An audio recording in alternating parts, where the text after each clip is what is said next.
Hello, Chelan County. We are here. We're live. We had a couple technical difficulties because that's how live streaming works. But I am super excited. Today we're talking about bills, bills, bills. We even have a 1999 song for you with that very title.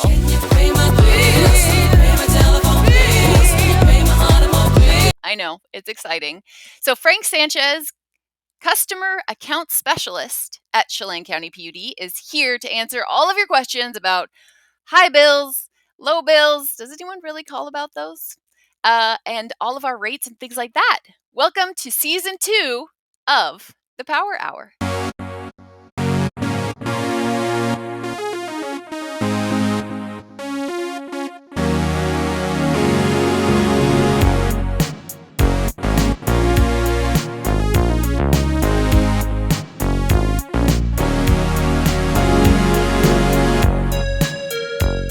Hey, Frank. Can you hear me Hi. okay?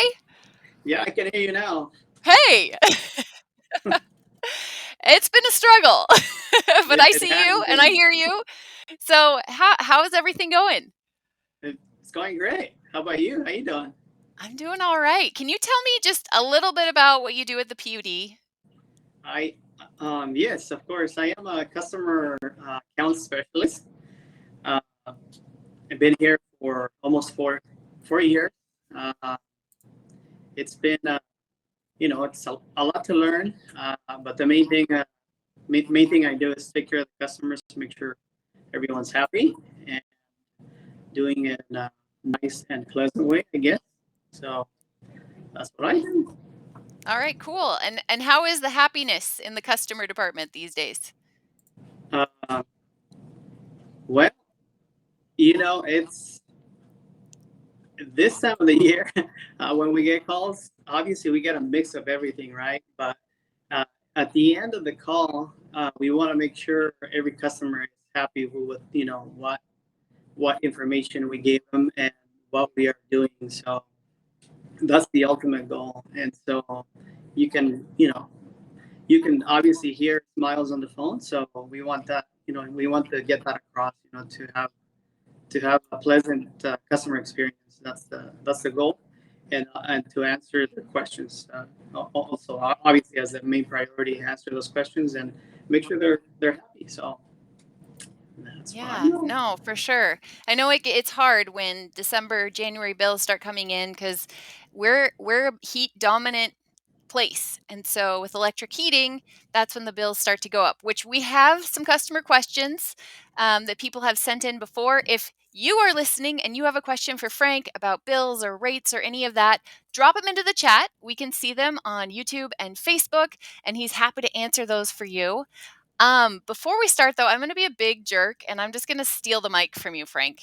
I was looking at customer questions that had come in, and a lot of them were related to sort of like our rate structure and what are our rates and why is my bill high? And I just wanted to do a very quick primer because I get really excited about data and just share where Chelan County PUD's bills kind of fall in line with other bills. Is that cool with you?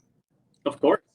Okay, I even have a presentation, like a All little right. presentation with graphs and stuff, which please don't turn off. I promise you it'll be an exciting presentation, okay? All right. Let me share my screen. You got some popcorn too. I know. You could just chill out for this one, dude. Like All right. unless you want to, you know, unless you want to like give your 2 cents. But I will see you in just a few to answer customer questions, and we're going to chat rates and bills right now. Okay. Okay, this is infinite thing. Let me switch over here. You can see my whole screen. I'm sorry. This is my first time presenting. Da da da. Here we go. Awesome. Okay, so I wanted to just take a minute and bust some myths about our rate structure because I've been reading y'all's comments and I think we just wanted to deep dive a little bit into how this works. Okay, so the amount on your bill is a function of two things: our rates, which, in case you were wondering, we pay $3 cents 3.2 cents a kilowatt hour, and we multiply that by how much energy you use. So if you use a lot more electricity times 3.2 cents, you're going to pay more. If you use a very small amount of electricity times 3.2 cents, it's going to be very small. Okay, let's start here. Let's talk about rates. You might be wondering, how much does electricity cost? Well, it depends where you live, okay? The average in the US is about 13 cents. The Washington state average is about 10 cents. And here in Chelan County, like I mentioned, we pay 3.2 cents, which is amazing.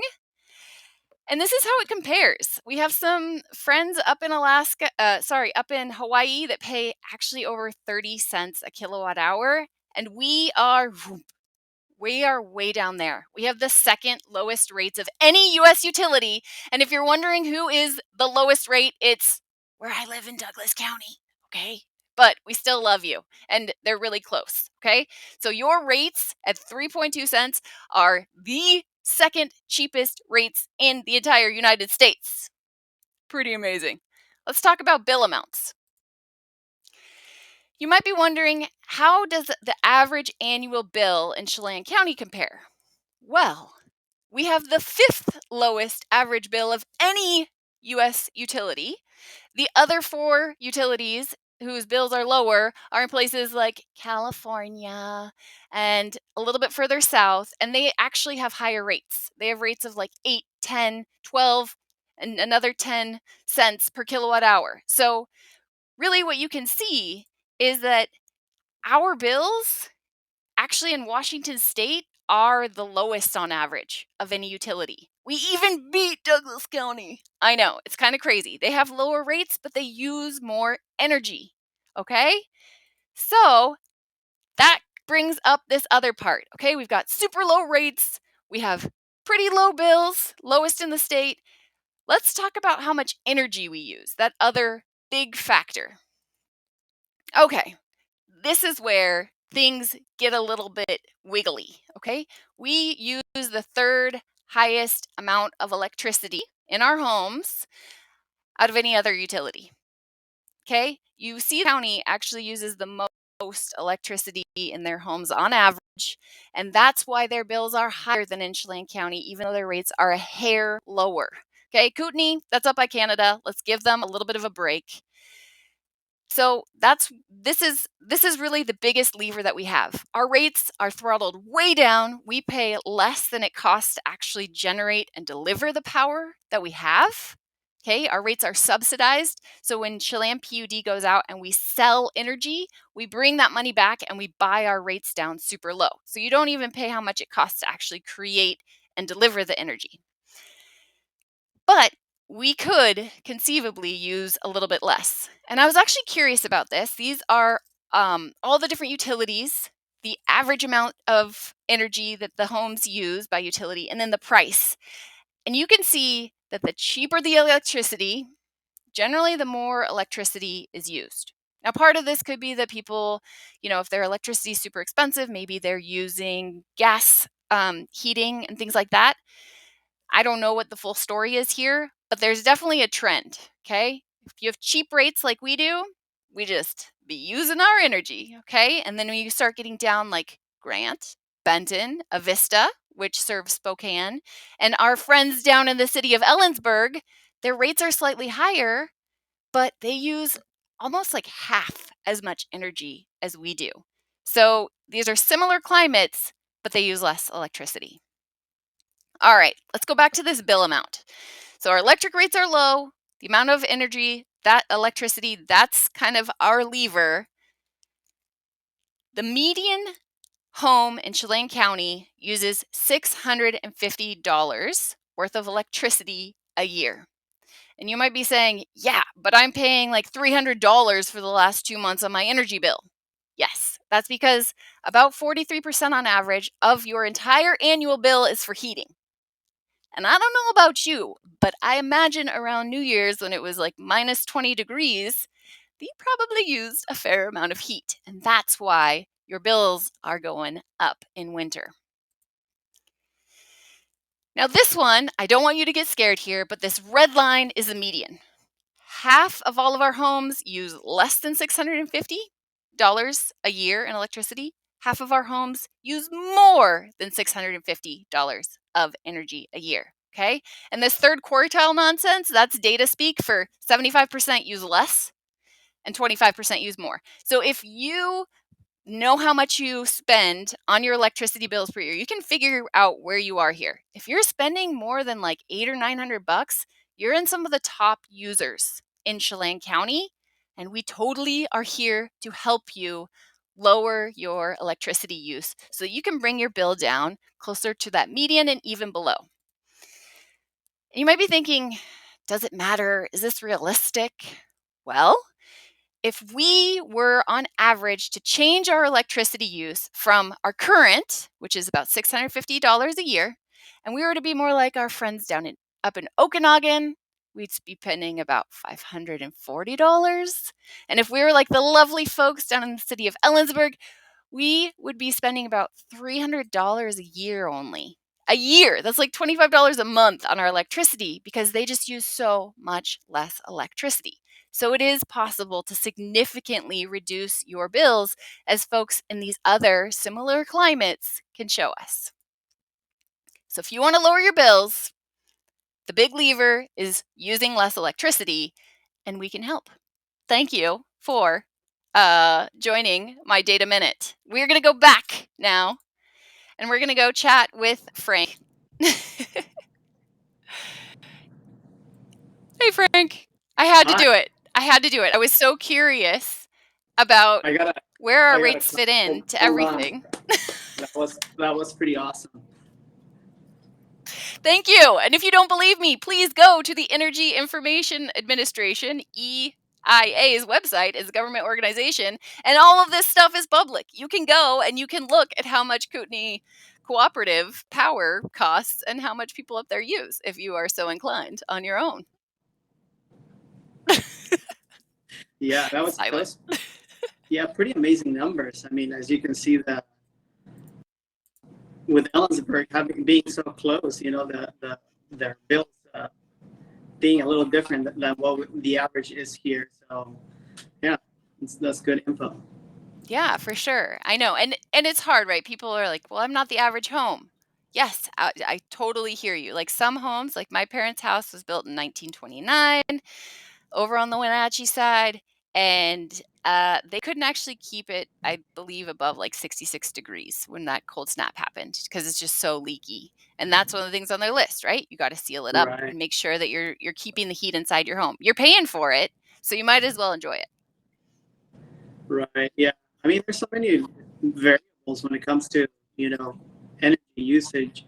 Like you said, your parents' home is an older home. I mean, you got old homes, new homes, homes that were built in the 50s, 40s. I mean, different windows, insulation, square footage. I mean, it's a lot.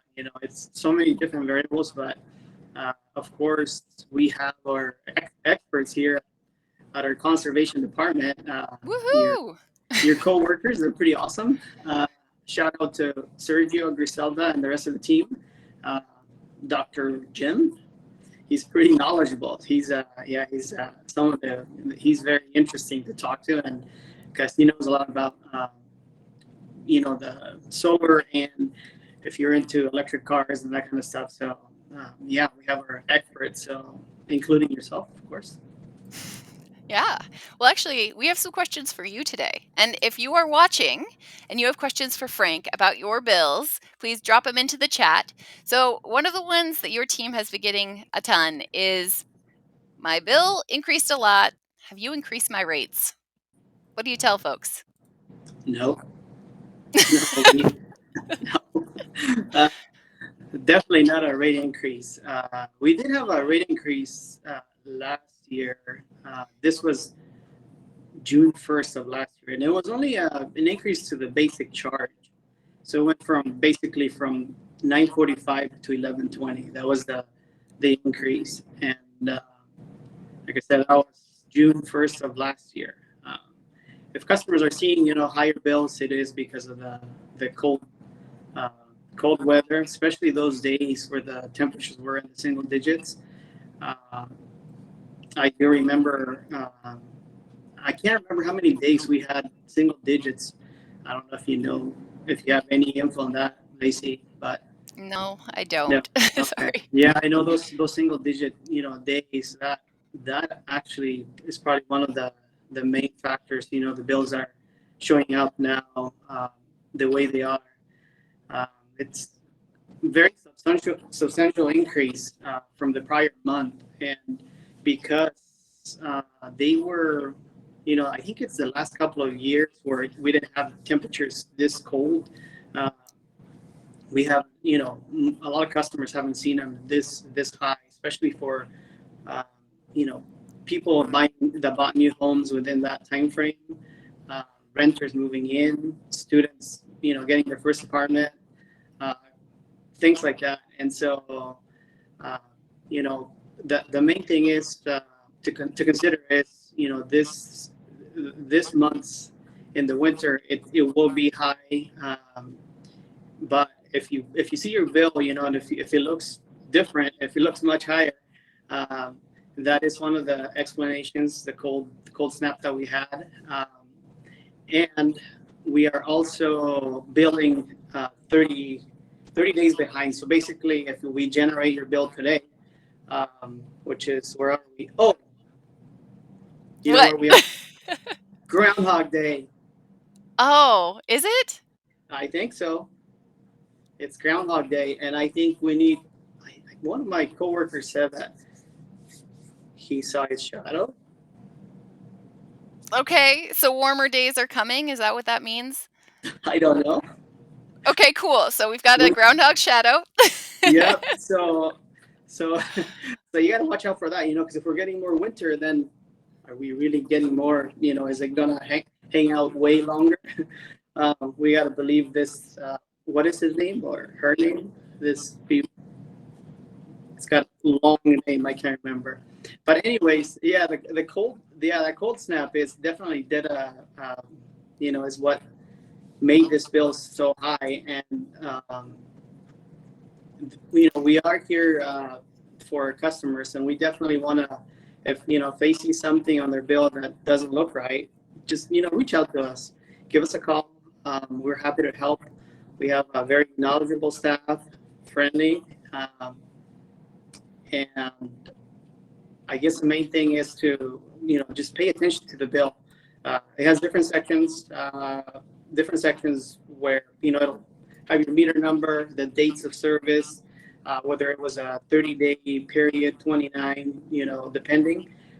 And then also on there is a box, which is very, very important in this time of the year, that it says if it's an estimate or not. Uh, and that is very important because, right now, since we had that storm on what day was that? Um, the 6th? No, I could be off. But whenever we got those 500 inches of snow, you remember when that was? I don't know. I'm not sure. I'm sorry. I was Lacey, actually out of are the you there? area for most of December. Full disclosure. So, oh, yeah, I'm not sure. Okay, so there was a big dump of snow, and what happened? Can you hear me, Lacey? Yes, I can totally hear you. Can you hear me okay? Testing? Frank, we got you. I think she might be somewhere. Hopefully, we're still going live. I think Anyways, so. so yeah, we had that snowstorm, and, what that did was, it created a myth for, reading our meters, which reading the meters is key to getting a correct bill. And so the idea here is to, um, with the storm, we're still, dealing with trying to access those meters. And what we ask from our customers is, if they can and are willing to do it, and it's safe, of course, be safe out there on the ice, but have some access, clear the access to the meters so we can get to them. So our meter readers can actually, access that meter and get that read, which is so important to creating that bill. And so that is the goal, to have accurate meter reading and, get those bills in a timely manner. We did have a couple other questions. I'm going to go ahead and show them. This one is perhaps one of the more controversial questions. This was related to bills being a bit higher. Peggy said, well, someone has to pay for the big buildings being built. I'm just going to go ahead and claim this. I will take this question on. So I think she might be referring to the new service center. And this backstory behind the service center is that I'm not going to call our 8 existing buildings jalopies, but they're a little bit haggard in places I can and a hear. little bit unsafe. A few years ago, people looked at, what should we do? Should we overhaul all of these buildings, right? All 8 of them, bring them up to health and safety standards. And instead of having a few hundred staff, we now have about 800 employees at the PUD since these buildings were built. So what do? We looked at 5 different options, priced them all out, and evidently taking our jalopies and upgrading them costs a lot more than just getting a new rig and centralizing everything. And apparently, centralizing our fleet in particular saves about $750,000 each year just in shifting things around and the transportation costs associated with it. So, Peggy, I wish this were just a big splurge, but really, it's time that Mama just got a new car. So, the rates, as I mentioned, they are 3.2 cents per kilowatt hour. They are the second lowest in the entire country. Our bills are the 5th lowest in the country. And the reason why is because the PUD takes money from selling energy elsewhere and we bring it back and we subsidize our rates. So the big building being built is actually a money saving option in the long run. Thanks for your question. Frank, Hi. I see and hear you. So I could hear myself, but I can hear you. So I just kept on rambling. I don't know how much of that we got. I got 0. I don't know if other people got any, but I filled in some time talking about our service center and the money that it actually will save. But But I have a new question. Oh, did you want to add Frank something the to that? Tank is back. Frank the Tank is back. I love it. All right. Here's a question for you. I All have right. a high bill. Can you come out and check my meter for me, Frank? Maybe it's something wrong with my meter. You betcha. If you want Really? your meter checked, we can check it. Yeah. What we normally look at is we look at the usage. So the main thing to consider is the usage with prior years. Obviously, the the last couple of years might not match to what the latest bill would have been. So what I do and what we do is we look at 3 years ago. If that meter, if that usage is closer to what it is now, that tells us that it falls in line with the usage. If it's something extraordinarily high, then at that point we definitely would want to check the meter. But for the most part, we can tell if it's just a high bill from this cold snap that we had. Yeah. Okay, cool. So you can kind of tell what's going on once Oh you yeah, read yeah. read the Oh, meter. yeah. Okay. Awesome. Here's another one that you've often gotten. So I have an empty home. I'm not using it, and yet my bills are still high. What's going on there? If bills are high with an empty home, is there squatters? Possibly. You don't want squatters, but no. I mean, for the most part, if it's people that leave in the winter, snowbirds, when they travel down to Arizona, or just someone that has possibly a rental that's empty, you got to consider the the usage of energy, or the creation of energy, um, when people are there. You're using, you're cooking, you're showering, you have more bodies in the house that are doing things, and so that creates energy. And so that's one of the things people don't realize, but that actually helps you save money. And so by even having the house empty, it doesn't mean that the heater is not working like it should, right? Because the heater basically the colder it is, it needs to kick in much more often, right? So it'll still, to heat up the house, it'll still have to. come on every, however many minutes if the temperature is at, let's say, 10, 12 degrees versus being 25 to 30 degrees. So again, different variables, but one of the main things is that, that even though you have your thermostat set at a lower temperature, it doesn't mean that, that furnace is not working, a lot harder to keep that temperature at that level. So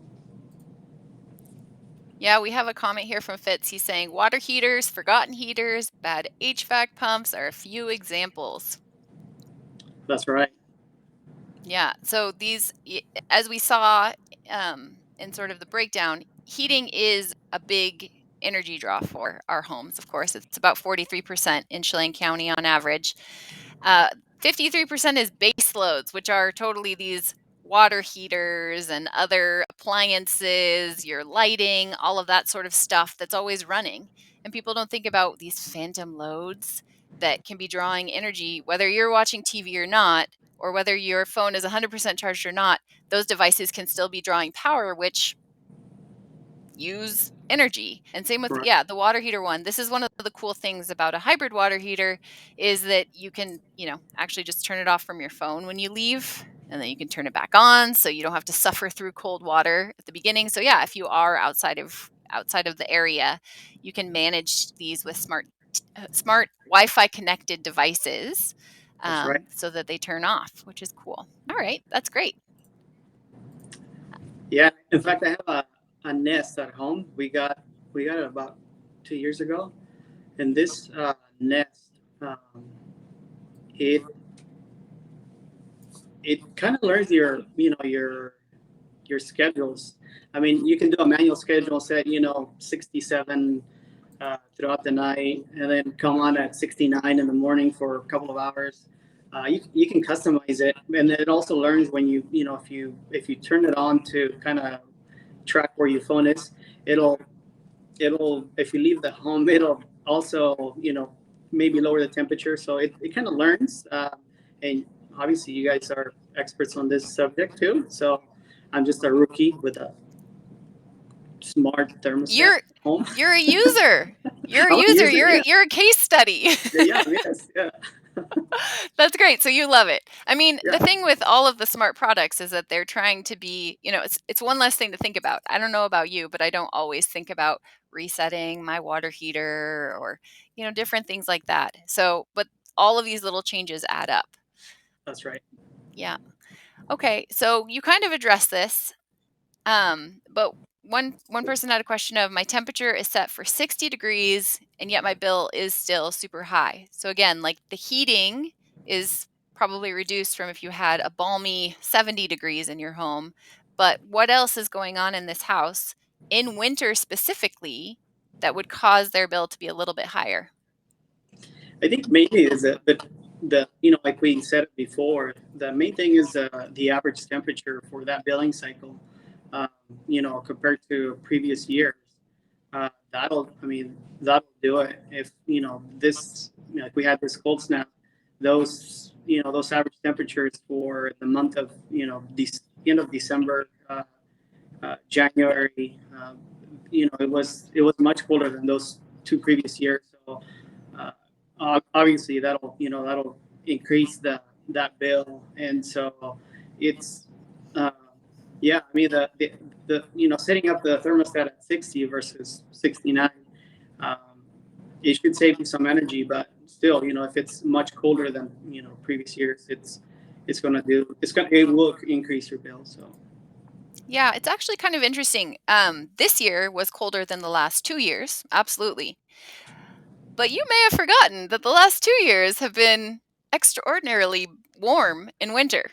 So the last 2 years were the anomaly, not this year. This is sort of a normal winter, what we used to have 4 years and further back. We don't remember it, but this is kind of a bit of a normal winter compared with the last 2 years, which were a bit odd. So our bills are higher this year than last year, but this year is more like a typical year, a typical winter. So if you're considering, maybe things weren't as comfortable, or like my parents' house wasn't able to stay as warm as they were hoping, making the investment to your home so that there's less heat loss or things are more comfortable, this is a year that you can kind of model for the future as what a typical winter should look like, more or less. Cool. Okay. So one last question about this, and then I wanted to deep dive into bill assistance and payment plans and things like that. So the last question that we have is, this person has a new home, which shouldn't use that much energy. What's going on? Why is why are their bills a bit higher than they expected? So it's a newer home. Newer home. Uh, Again, it's if it's a newer home, how new is it is the question, because uh, if if we don't have enough history on this new meter, it's hard to tell you know what kind of energy usage this home would have had when this bill was similar to a regular winter bill 4 years ago. So uh, if there's no history on this meter, it's hard to tell. But the main thing is how big is the home. If you're talking 1,500 square foot home versus 25, 3,000, 4,000 square foot home, uh, then again, once you're getting over the 2,000 to 4,000 square foot homes, you will have a pretty size, pretty large bill. So uh, there's different things. And another thing that we've seen, or I've seen, is that when the contractors or whoever installs their HVAC system, they kind of teach their customers to use emergency heat or when not to use it. I don't have a heat pump at home, which I should get, by the way. You should get. I should get. Uh, but talking to Griselda, I know she said that when they have the emergency heat running, it basically the bills will be pretty high. So and this is typical sometimes for new homes. So that's one thing to consider. If you have a heat pump, what are the settings? Make sure you know what you are doing. Mhm. And if not, give us a call, right? I mean, do you Yeah. want to, or your contractor, whoever installed the product. Yeah, I actually got this question yesterday at the grocery store. Hi, Gary, if you're listening. Gary was curious about e-heat. E-heat on a heat pump means emergency heat. And what it does is it takes your snazzy heat pump that you paid for and it turns it into a basic electric resistance furnace like this. And he said, "Well, when should I do it?" And I said, "Well, it depends how dumb your thermostat is, because pretty much all modern thermostats, whether they're a smart thermostat or they're just a basic programmable thermostat, when you connect that with your heat pump, it controls your heat pump and the outside compressor based on actual conditions and your set points. So if it's really, really cold outside and your compressor is not going to get a lot of efficiency from running the heat pump and it needs more resistance backup in your air handling unit inside, your thermostat is going to say, hey, run it a little bit more like an electric resistance heater and less like a heat pump because it's so darn cold out there, we can't pull that much energy from outside, and it will run that way. So your thermostat and your control panel is actually it's designed to control your heat pump to run in the optimal way. If you go and you just switch the whole thing over to e-heat, like Frank's saying, your electric bills are going to go up because you're overriding the control panel of your heat pump and just turning it into a very inefficient resistance heater. So don't do that. Just let your thermostat do its job, which is controlling when the compressor goes on and off and all those fun things that you don't have to worry about. And you'll save on your energy bill. That's a great point. Sorry, I'll stop going on a tangent about e-heat. Back to you, Frank. Well, that's that's pretty awesome info. See, I knew you would have an answer for us. So thank you. All right. Frank, I have some questions for you on, whether we have affordable bills or not and how it compares to the rest of the country, schmuntry. Like, who cares? At the end of the day, we have bills we got to pay. And if people are struggling in making it happen right now, what do you sell them? If they're struggling, the main thing to consider is uh, if you're struggling, you know you have pending bills, right? And the the thing to look at is just grab that bill, you know, that we're sending you, whether it's a paper in the mail, grab it, look at it, you know, see how far behind you are. You know, we might even send you some kind of notice, you know, and look at those. That's the main thing, because ultimately what we want you to do is reach out to us. You know, if you have a past due amount, um, please get a hold of us. Our intention is not to disconnect any service. That is definitely not our intention. We want to work with the customers and, you know, keep people warm, especially this time of the year. But um, make sure that you're, you know, looking at those bills, because you know, if you haven't paid in 6 7 months or over a year, obviously, you know, it's and we, you know, we've been trying to reach you, then we we're trying our best to you know to keep things afloat, right? So obviously, if you need to pay a bill, um, let us know. You know, if you need the help, we have resources. You know, we have community action that we work with. They're great to, you know, to help customers, if, you know, in a tough situation. So you can reach out to them. Yeah, the They community also, action has, so they offer, you know, bill assistance, but they also offer emergency heat repair. So if your heating goes out in winter, they can help with things like that, like just getting it back in online. So they're a good resource. that's right. That's right. So that's the thing. You know, we want our customers that know that have our you know, have a balance with us, a high balance, or that know that are past due. Please reach out to us. That's the main thing. We just want to talk to you and see what we can do to, you know, help you out. Um, and that's the main thing. You know, just give us a call. Okay, cool. I like that. Give us a call. We're there to help. Community Action has some funds in terms of it's called LIHEAP, and other, you know, bill assistance. Barring all of that, we also have the Helping Hand program, which is it runs off of donations from customers at the PUD, which is really amazing. So that's one way. If you are feeling super grateful and you want to give back, you can donate to Helping Hand, and it will go directly to customers in need in Chelan County to help them with these winter bills. So that's a great thing to Yeah, know I about see. as well. And just to add to this, um, when when we have a customers that, you know, that are up for disconnection, uh, the last thing we want to do is send our service department out there, because the way the process works is this way. Um, if a customer hasn't paid and they're up for disconnection, uh, we we leave a, you know, if we can't, if we call them, try to call them, leave voicemails, send emails, and we're not getting a response, then what we do is we send out our service department and they leave a door hanger, right? So it's a door hanger, and this door hanger, this is very crucial right here, because door hangers are $35 a piece, right?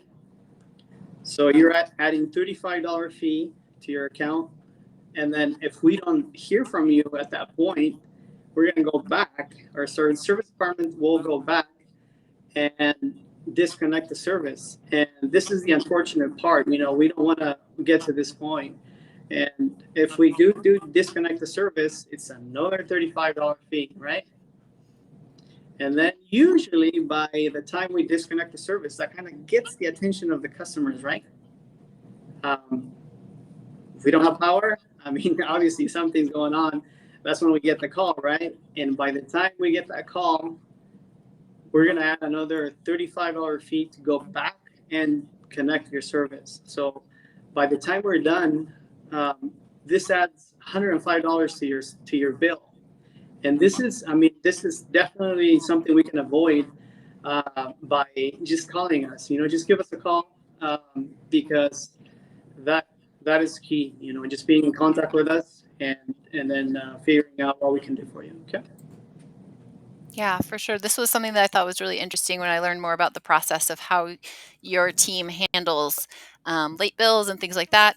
Your your MO, your entire goal at that point is just to try to help folks get their That's correct. bills paid. It's not to shake them down or anything like that. It's to connect them with the resources to help them lower their bills. And you're absolutely right. If you kind of just keep tucking it under the rug, eventually it kind of adds up. So That's right. take advantage of the resources available before it becomes an even bigger issue.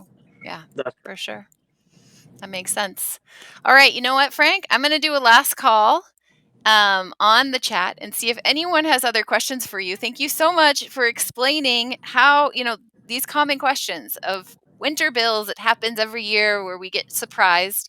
I guess one thing that customers should know about is the equal payment plan. So if you don't want to get surprised every winter and instead you want to equalize your monthly payments so that you pay 12 kind of equal installments, is that an option for everyone? Yes, of course. So the equal payment, the the way it works, you have to be living in a house or apartment or wherever you are for at least a full year in order to qualify for the equal payment program. The equal payment program, the way it works, it looks at the usage for those full months, and then it'll average out give you an amount. So basically, if you, let's say you, for those full months you averaged $50, so that would be the $50 that you would be paying forward, right? And so in a year after we activate the equal payment, it's not from January to January. So let's say uh, you as a customer called today, the 2nd of February. Uh, so the equal payment next year in 2023 will reevaluate and look at the 12 months from now until then and reassess the numbers if it needs to. So if that 50, if you use more energy than the last 12 months, then that 50 could become 55 or 60. And that's how the equal payment program works. So it's a great tool. You just got to make sure, the one thing also with equal payment, you got to make sure that you're paying the bill on time. This is crucial, and I can't emphasize it enough, because what happens is if you miss a couple of payments, then it'll take you off the equal payment, and then it'll build a full balance on the account. And we don't obviously we don't want to do that, and it keeps it clean. If you can make the payment, um, even better if you can set up auto pay, right? So it just takes it out of your checking account, out of your using your debit card, checking account, whatever you want to use as a payment method, and that's the ideal way to do it. So yeah, definitely a great tool that we have. So there it is. That's a great combo. So you do the equal pay and then you set up the auto payment so that the same amount every month is coming out automatically from your checking account. Done. That's correct. Even Cool. a credit card, if you want to use a Visa, MasterCard, we don't do American Express, but Visa or MasterCard, if you want to earn miles, points, whatever you want to earn. So you can go on that trip to, get away to the warm weathers right now in this time. So there you go. Paying your bills could give you cash back. Yeah. All right, cool. That's great. All right. Well, Frank, I don't see any other questions in the comments. I don't know if there's anything else you want to share for posterity. Thank you so much for joining us. This is your big moment. So let me know if there's something else you'd like to share with customers. I actually do. I Okay. don't. When we lost the communication, I'm not sure how much of it was heard. I'm I thinking don't, everything, I think but we lost you like solidly. So do the okay. All right. spiel. Tell me. This snowstorm brought some challenges to our meter readers, right? So we have our meter readers that go out there and get a read every month so we can bill you correctly. And with so much snow and now that it's frozen, it makes it hard, right, for our meter readers to get to that meter.